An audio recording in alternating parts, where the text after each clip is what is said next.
Okay. Okay, good afternoon everyone. Thank you for coming. I'm very happy today to have with us Taiwo Aina, who's a photographer, and Dr. Claire Nicolas, who's a historian, also political scientist of sports, especially sports. They're going to tell us today a bit more about the planned exhibition at the Alliance Francaise in Lagos. This exhibition will be called Game of Confidence. It will open on the 8th of March of this year and will close on the 5th of April, sorry I misremembered. This partnership between Taiwo and Claire actually is funded by Artists Foundation in Lagos, that's where the exhibition will take place, by Elitebox, which is a consortium of boxing rings, if I'm correct? Just one gym, sorry, my apologies. Nigerian Artists Foundation, based in Lagos as well, and IFRA. So today we're going to have the academic side of this collaboration. We're going to have Taiwo and Claire, and they're going to explain how they collaborated and how they worked on this project together, and basically do this a bit more. So the floor is yours. You're welcome.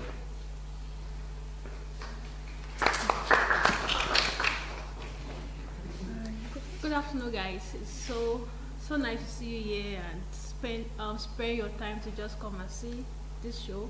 We don't take that for granted. Thank you so much. So my name is Taiwo Aina. I'm a visual storyteller.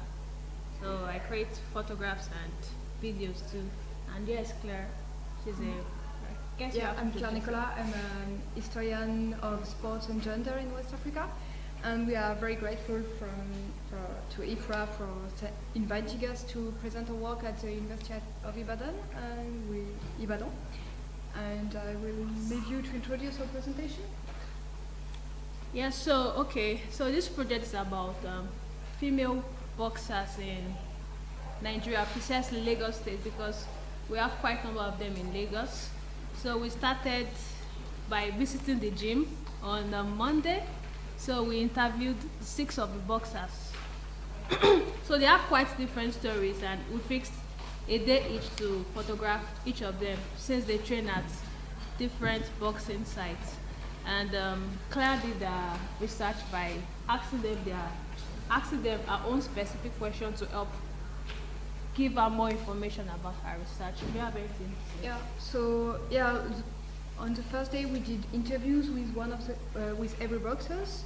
So I conducted interviews with Taiwo being there always. We always worked as a team, always being together. And questions were mostly about why these women entered boxing at the beginning, what is it specific about being a female boxer in Lagos, in Nigeria, and so we did the back-to-back interviews because this project has a very tight deadline. Yeah. And then we set up dates to meet every boxers. For another meeting at their own gyms. So maybe you can jump on that. Okay, so I don't want to bore you guys with a lot of stories, but we had our challenges we faced while photographing. We had the good times, and we learned so much by photographing each of these boxers because, like I said, their stories are different.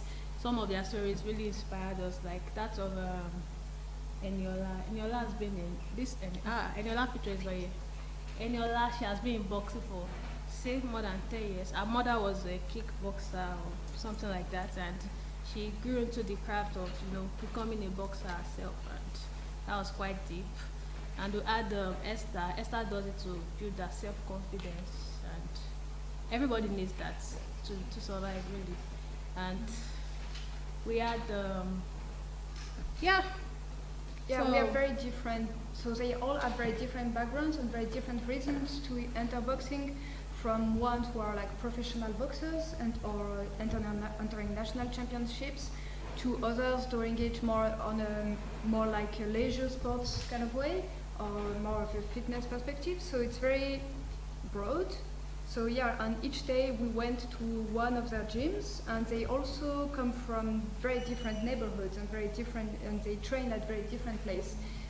I think you will see that in the upcoming video. The pictures. So we aren't able to go to their different homes because, like she said, we had a very tight deadline to work with. So we went to their various training sites to see how they go through their daily training routine, and we got that. And each of them, they are different characters, which we'll show you in the video I'm about to play now.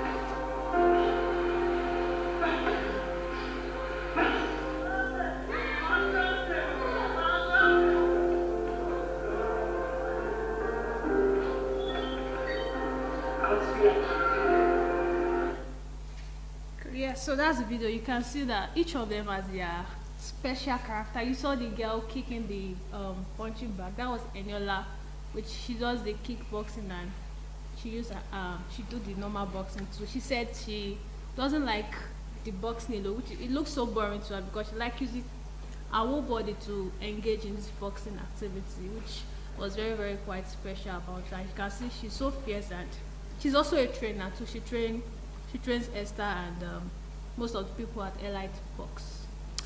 Would you like to add anything to the video? Yeah, so as you've seen, probably like in the settings are very, very different from like the one here, which is inside and quite fancy with a proper ring and, you know, material, a lot of punching ball, a lot of material to practice. Meanwhile, in other places, it would be way more, more casual, just a couple of tires, or maybe a punching ball, or sac de phrase. I don't remember the word in English, a big one. And like, which would be more random. And in a place also, the way to train as a boxer, you need basically what is at the core of the practice is to train to be focused, to train to be very, and to be very into the game. So, and also we could really witness how it is very different to train in a place where you have a lot of people going back and forth, you have a lot of stuff happening. Meanwhile, when you train inside the building, of course, you will be alone, you will be able to focus on your training, to focus on your practice, on your gesture, so it's a very different kind of practice. So, and also, maybe if you want to talk about your pictures. Okay, so as a photographer, I tend to be more specific about the use of my light, of the natural light in the environment. So in this project, I was very specific about how I want the light to be on my subjects. So I make sure the light was very, very intense on them. I used the light to illuminate only her face to show the fighter she is and how focused she looked like, to remove all the distractions from her background, which also shows how focused she is in the picture. And yeah, it gives the picture a good context that, you know, it makes the picture stand on its own, it makes it look so strong, and yeah, it draws me closer to the subject.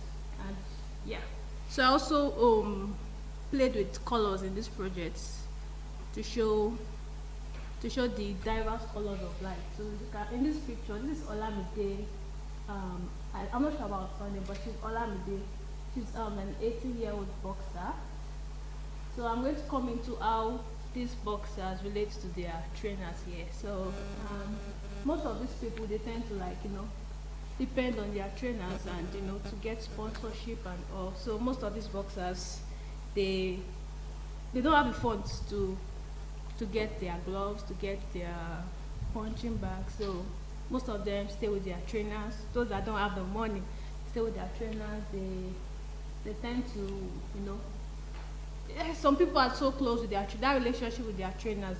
It's there, and it's something I would like to, it's another conversation on its own, which I won't like to go much into now. And yeah, because, you know, most of these trainers, they are also men.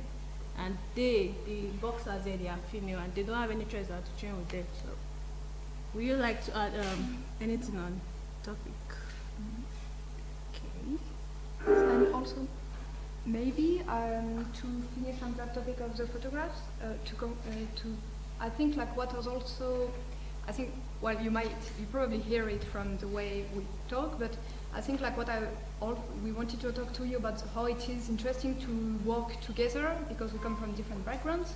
And what I found very interesting is like the fact that Taiwo it's very important to you to engage with the people you photograph, to know their backstory, to know their life, to joke with them, to have like a real connection, right?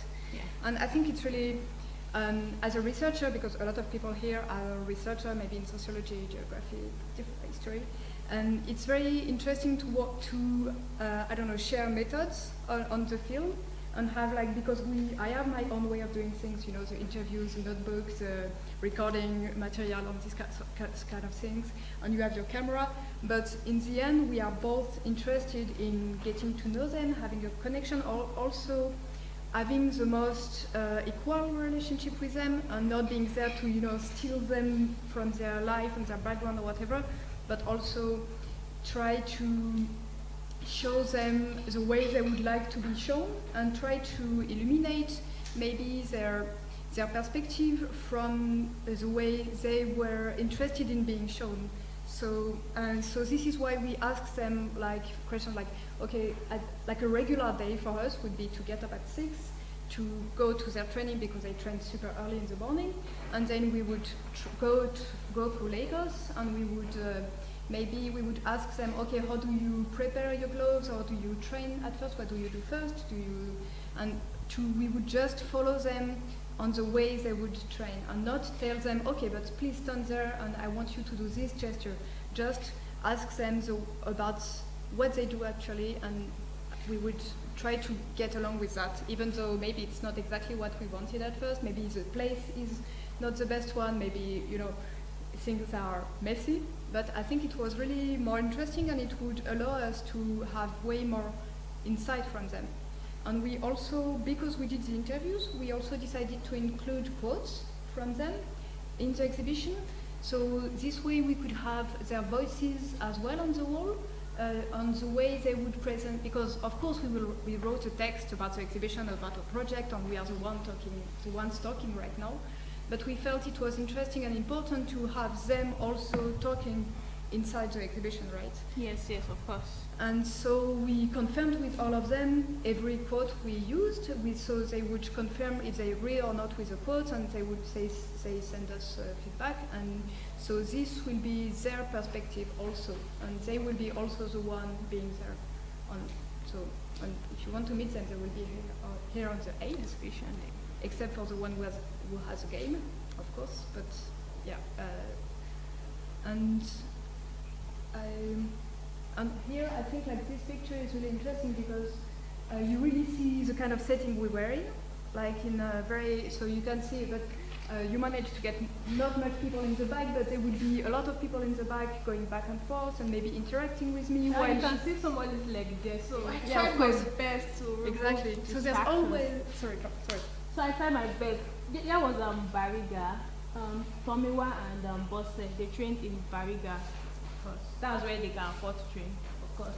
So this place was quite very busy. It was like a mini community on its own. I think about 50 people live in this because it's here, another one here. So I tried my best, to convey the story and tell the story in the way that to show an environment, show what she's in at the moment, show she's a boxer too, and yeah. So.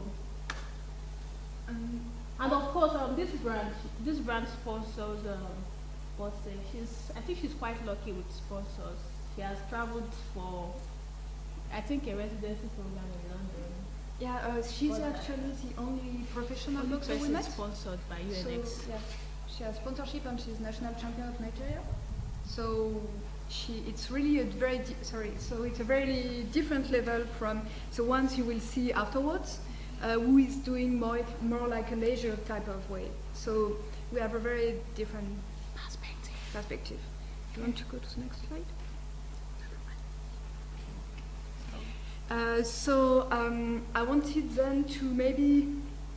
So this slide is way less interesting than the one with her Okay, picture. let me show you I the next apologize. picture. Maybe that would be fun. Okay. I need to see it though. Okay. Okay. There you go. Yeah, because I mean, of course, we are just out of the field from. I mean, you were still photographing on Saturday, Yeah. so it's really like the beginning of thoughts, like the beginning of the thread. So, excuse me if it's not so clear, not so good, but I mean, it's really raw so far. But I wanted I know there's not much sports scholars here, I guess. I'm guessing.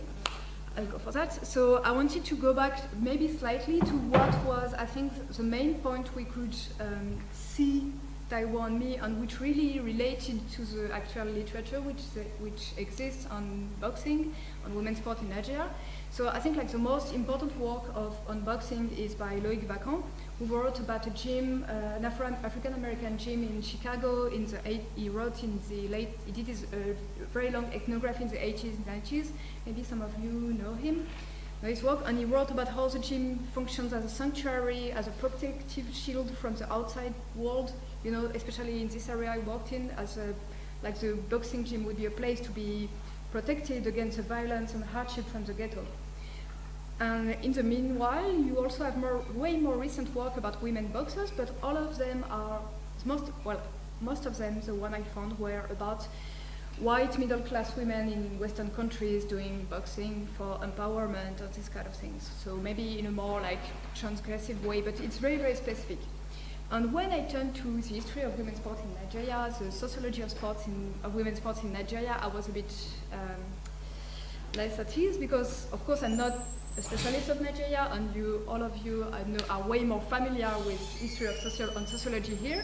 But what I could find was a bit of work on historical setting about how women's sports started from the 40s in colonial school and so forth, and like entering international competition in the 50s, and how and the only work I could really relate on were actually about women football here nowadays, and how you have stuff which kind of relate with what we do, meaning me being transgressive about gender norms, because boxing as football is a really, I mean, probably when you heard we were going to talk to you about female boxing, you were like, oh, but isn't boxing usually a man thing? And this is actually what, so it was kind of the same about football, and I don't know, it was more helpful. But actually my first line of inquiry so far is that I think pushing the analysis away from the Western world and away from the male boxing, we need to reframe the sanctuary narrative mentioned by Vacan, because these women, as Taiwo told you, are experiencing financial hardship and cannot really make the end meet, and it's really difficult for them to be able to actually practice boxing, because they have to just buy gloves and skipping ropes and stuff which are very expensive for them. So this is really something which doesn't fit in that. And also the sanctuary narrative is also at odds with the fact that as a female boxer in a men's world, sport being, as we know for quite a while in the literature, some people called it a male preserve, or a masculinity fiefdom, these kind of terms, you know. And it means they might be maybe the only young woman in a very masculine territory, where boxing is also really about sometimes building your own masculinity, becoming stronger, building up the muscle, building up like, you know, your strengths and your ability to fight, these kind of things. So as a sole woman in a gym, you might encounter very complicated stuff. And this, I think, but this is the first inquiry, and of course with a one-week fieldwork I cannot go much more on that. But I really believe this is worth exploring way more, because there's really something very interesting here, where this actual fieldwork can bring a lot to the general knowledge of what is the gym in general, even in the Western country, and maybe complicating the story here. So yeah, that was more academic part, and it's really, I don't know. And what we also, where the art and science work really was really productive, I believe, is when we try to understand the way female boxers might be transgressive about gender norms and might cross these norms. Because we wanted to show you these two pictures. Maybe do you want to comment on them? Or? No, when you're done, I'll go. Okay. Because these are two very contrasting examples, and you know, in the first one, you have one boxer who is really like in the move, and Taiwo's work really shows the strength of her arms, with the punching ball moving, and the boxing bag, moving, and you really can see there's not much gender at play here. I mean, you can't, with the bonnet and her clothes and everything, she doesn't showcase any feminine attributes which are considered really traditionally as feminine. Meanwhile, on the other picture, which Taiwo rendered in a more aesthetical perspective, you can really see the nails, the painted nails of the boxer. In other pictures, you can really see her eyelashes, but she's also performing her strengths. And so you have like this play from some of them between performing, different standards of gender and mixing them together, which is really interesting. And I think the work of the light here really helps us to focus on that and to focus on maybe her muscles and her hands and these kind of things. Feet also, which is in a very delicate position. And this sort of thing, maybe in a writing or maybe in an academic writing, it wouldn't be as striking, I believe. So, do you want to continue on that? Okay, so my take on these two pictures. So, as Claire said, Tomiwa, this subject name is Tomiwa, and she happens to be very tall, like she's tall. So, the best way I could convey. Like our environment was very busy, so she's putting on white and the wires and buildings. So I just thought the best way to pass this message was to go down and get the sky and get her in action. So from where you're very tall, like I said, she doesn't have too much abs, but you would know that she's a boxer. And yeah, like Claire said, she doesn't show any kind of female attributes, but you know. She's also a female. I can see the focus on her eye. I can see the struggle on her eye, trying to hit the punching bag, and that conveys a lot of message. But on the other hand, this is Esther. The first time I met Esther, she looked more feminine. Unlike other people I've been seeing, I was like, so you're a boxer too? She said, yes. So she was the one I said she's into boxing for self-defense and just to feel secure. She can face stuff on her own and to keep fit. So I saw her with the nails and painting and eyelashes. She was just very different. And I asked to take this portrait in a way that I will highlight the nails and I will highlight her feet. And I think you can't see the eyelashes because, of course, they are very far from the picture. So this portrait taught me a lot of things about people, and I hope you guys can be able to come to the exhibition and also have a closer view of these pictures and also learn from viewing their pictures and their story. Thank you.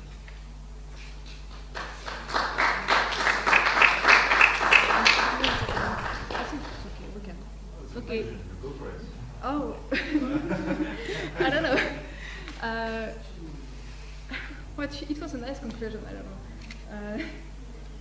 Okay, of course, if anybody has questions to ask us about our experience, about any contribution, of course, we are open to ask. Thank you.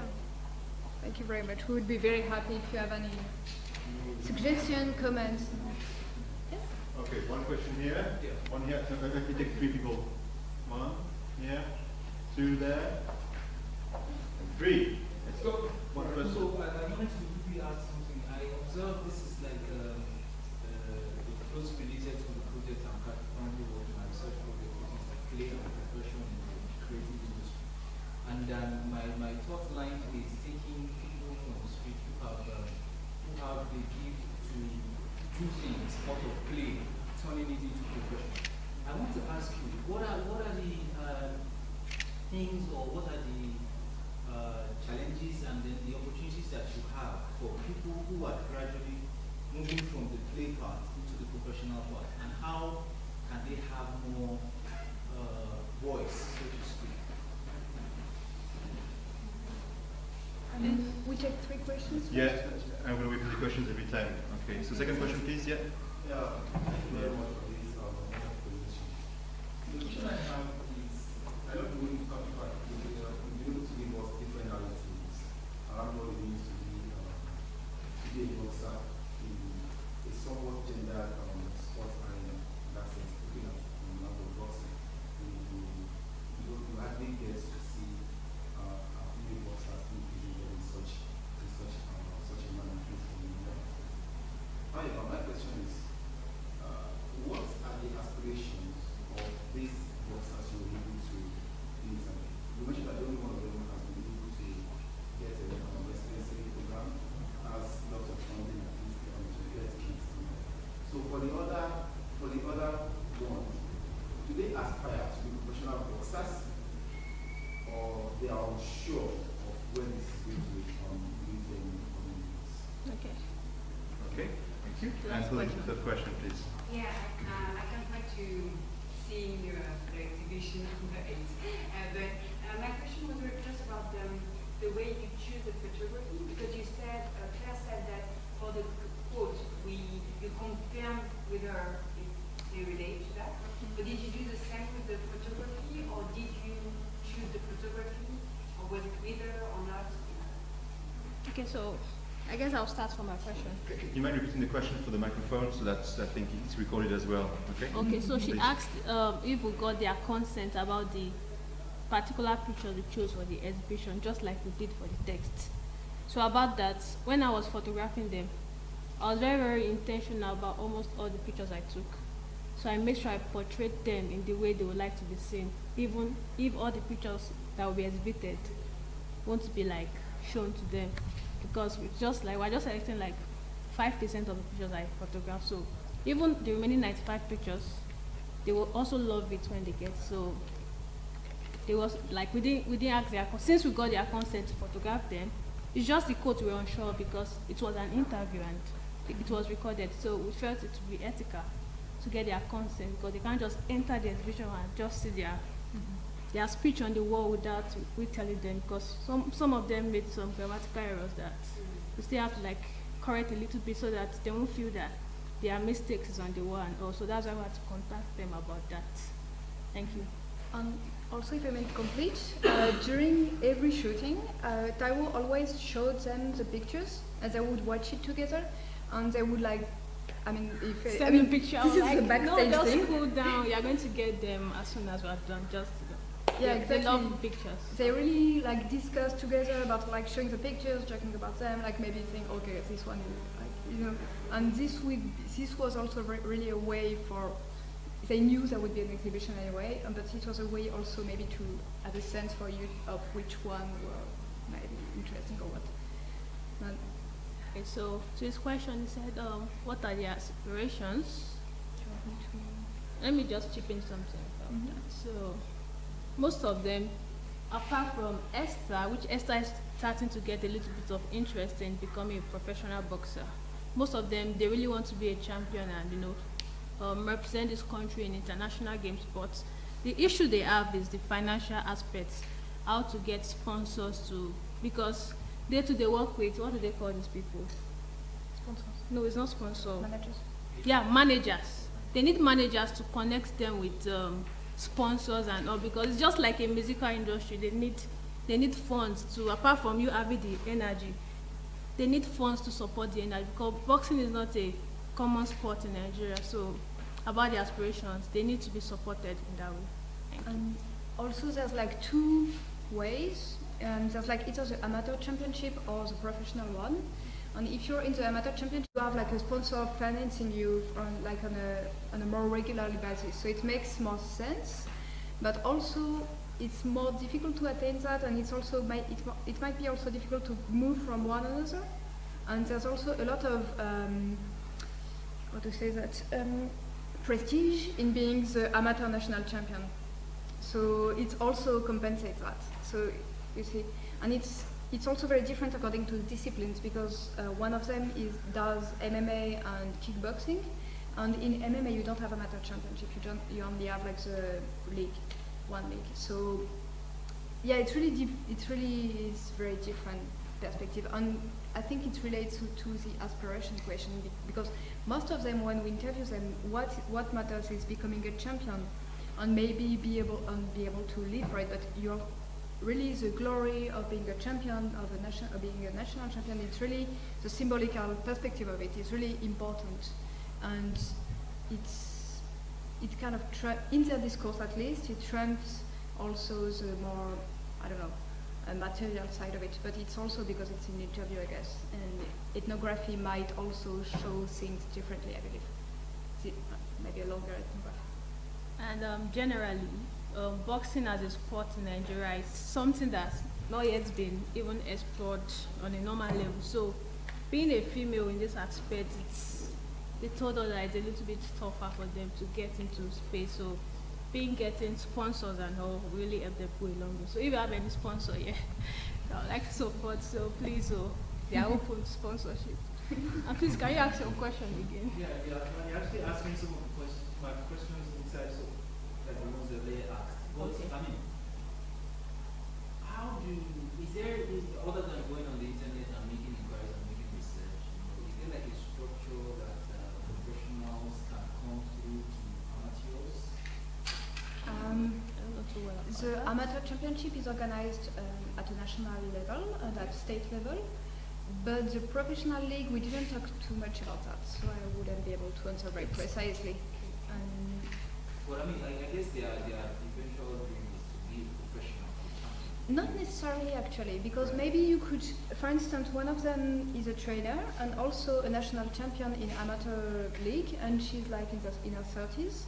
So it's okay, I mean, as long as she can live as a trainer, it's not necessary to become professional. What is important is be a champion. It's like, I mean, if you were like a runner, it's not that deep. If you run, maybe you become a 100-yard champion, or you become a 200-yard champion. But it's okay both ways, as long as you can support it.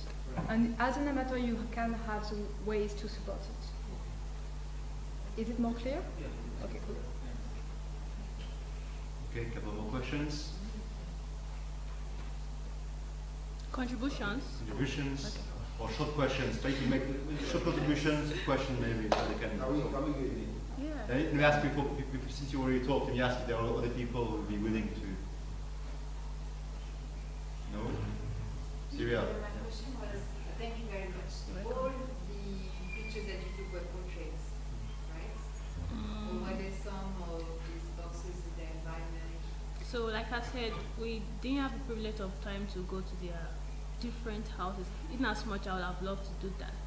We had 1 day per subject, and some of them come from as far as Abeokuta to their training ground. So if I wanted to, but time, and I just stick to portraits so that they will stand on it. They will stand on their hand to convey some messages.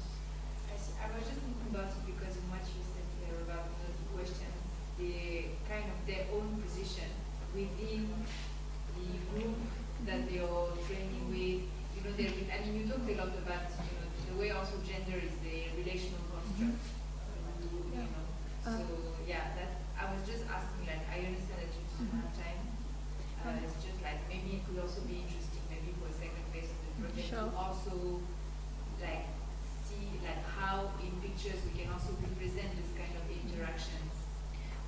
Actually, there is a couple of pictures of them either together as boxes, 2 female boxers together, or maybe a larger shots, if I may. Yeah. Some are included in the wider edits. But Yep. yes, it was also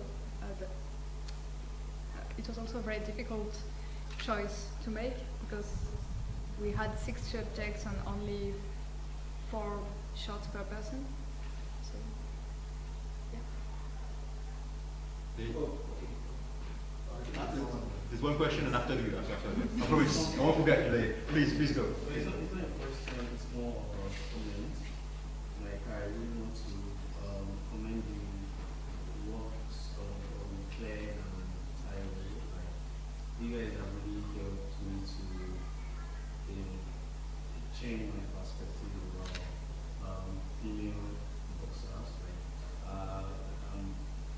Like, I guess from now, we need to see them in a different perspective, like, especially those ones that are coming from places that these guys are coming from.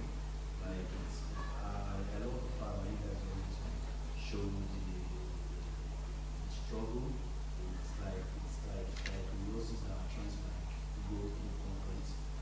Yeah. I love the use of lights too. Taiwo, right? Yeah. Yeah. So how are you, let me ask, okay, I was going to ask a question before, but let me ask now, how are you able to like control the lighting for your pictures? Because especially this picture, like, this is powerful. This is really, really powerful. So yeah, I want to know, because this picture looks like something I was taken in a place that probably have like a lot of lights and but you were able to like streamline and cut all of that. So how were you able to like achieve this part? This portrait. Yes. Okay, so when I was shooting Damilola, her name is Damilola.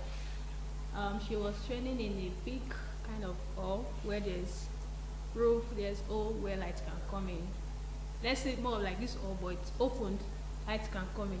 So I had issues with lighting when I was shooting at first, but God just blessed me with this light. I didn't know where it came from. It just came from one hole, and somebody like me, I'm very attracted to lights like that. So I just, girl, come here, please. Let's just try this light and see how it's go. And boom, we had it. It was just a line, you know. It was just on her face. I pushed. If you can see, it's just one of her eyes there. I just, I took it, and that was the portrait. And you were able to kill all that distracting lights behind that exercise? I just focused since the ad light was coming on her face, any other thing didn't matter to me at that point. Since I had her punching gloves, I had the amulet, I had her face. Nothing else mattered, it's just her. So you knew this was a concept you wanted and you just went for it? Yes. But she's a real light hunter. Okay, Lady, I promised after Toby, okay? Lady, please. Okay, Toby, then, okay. So I just wanted to, first I think it's very interesting story that you're following, and I wanted to ask if you have like interest in like putting into film. I think it will make a very good film actually. To follow these four women, right? Not as boxers alone, but like just to defend their view like what they do up to and things like that. I think it's interesting. Yeah, so when I was photographing Damilola, I saw, okay, let me play this video. Just give me a minute, please. I saw kids about ages 4 to 12, 13. I was I was just happy and I was inspired by these little kids training at this age. Okay, keep talking. And I got contact. I took some details of these children and contact of the coach. I think I'll go back and shoot that story. But about the female boxers, I think I'll go into their normal daily life and see how it looks like. But I think a cinematographer, we can collaborate and make something of that. Because I'm more of a photographer, even though I make videos, but you can't compare a cinematographer's work to a photographer's work. So I'm open to collaborations. Thank you. So I want to show you a particular video about oh God. Sorry, you should have let it. It will come back. That's right. Let it play. Video? Yeah. No, The kids I saw when I was documenting that Damilola. Did it just 30 seconds. So I was very happy. I even took some pictures of them and I didn't even believe I would see something like that in Nigeria. Yes. Because even the female boxer is still like a surprise to me.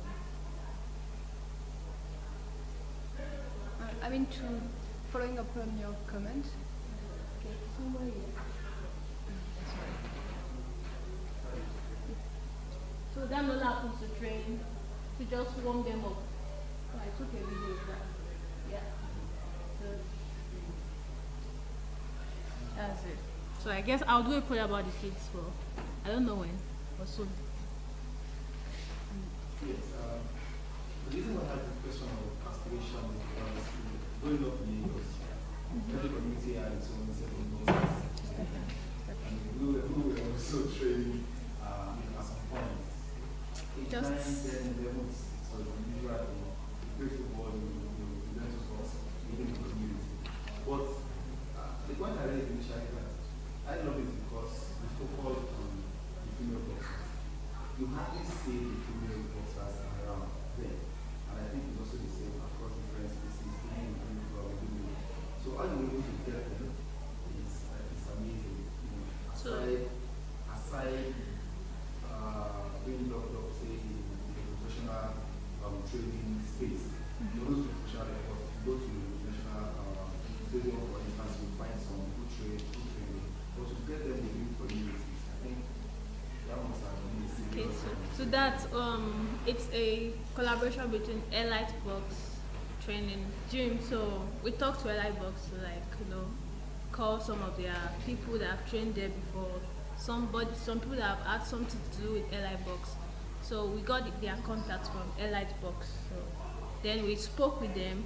So it happened that they don't train there. They have their own, because it's quite expensive to train in Elitebox. So they have their own local training center. So I had to follow them there because I felt shooting them at Elitebox won't bring us more into the story. So we follow them to their various training centers, which was different. So.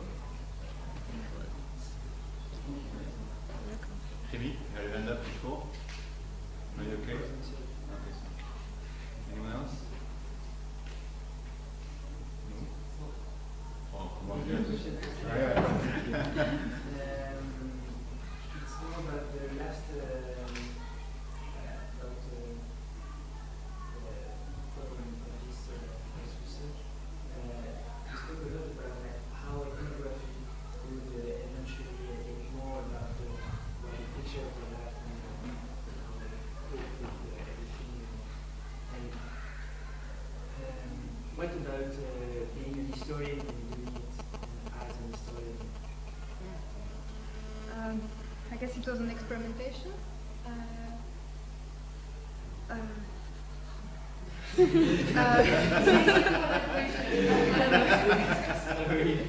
No, I mean, doing interviews, I'm fine with it because I already did interviews. But I usually interview way older people, like in the 70s or 80s, so it's less vivid, I would say, less fun also. Well, it might be fun, but it's not like talking to someone your age and joking and stuff. So the connection is really different. But also, there's the feeling of it, because when we were in that specific gym, let me show it. In this one, they wanted us, Abosede is the national champion, and Tomiwa wanted us to try. And neither of us are boxers. I never touched a glove in my life before. And so they really were keen on us trying to punch the tires and punch the punching bag too. We did. We did. We punched. We punched hard. That was it. But actually it was really interesting because it was so intense, and at first when we observed them, we were like, okay, because when they punch the punching bag, they punch it for maybe 3-5 minutes, something like that, and they do, the coaches aside them, and I don't know if you practice boxing, you know, it would be like 1, 2, 1, 1, 2, 1, 2, and do it again, and this kind of stuff, and they have to act very fast to do it, and trying it made me realize that I could do it maybe 3 times, and then I lost complete track of what the coach was saying to me because it was too hard, it was too hot, and it was so difficult. And just the very experience of trying what they do made me realize also why training at the punching bag with the trainer only lasts 3 minutes and not half an hour, because it's like a round. And this, as an historian, was really interesting for me, and I think I'm a sport historian, and I want maybe to add that, I think, in my future work, maybe try to experience a bit more, especially this kind of practice, which I didn't practice at school, for instance, because I mean, I did as everyone, some track and field and stuff, so I know how it feels, but like a more specific practice, it's really interesting. Anyone else? Taiwo, I can see your sister is here, am I right? Yeah, that's my twin sister. Would you like to ask a question? Would you like to ask a question or say anything? No, but she's really an inspiration. Very good, very good.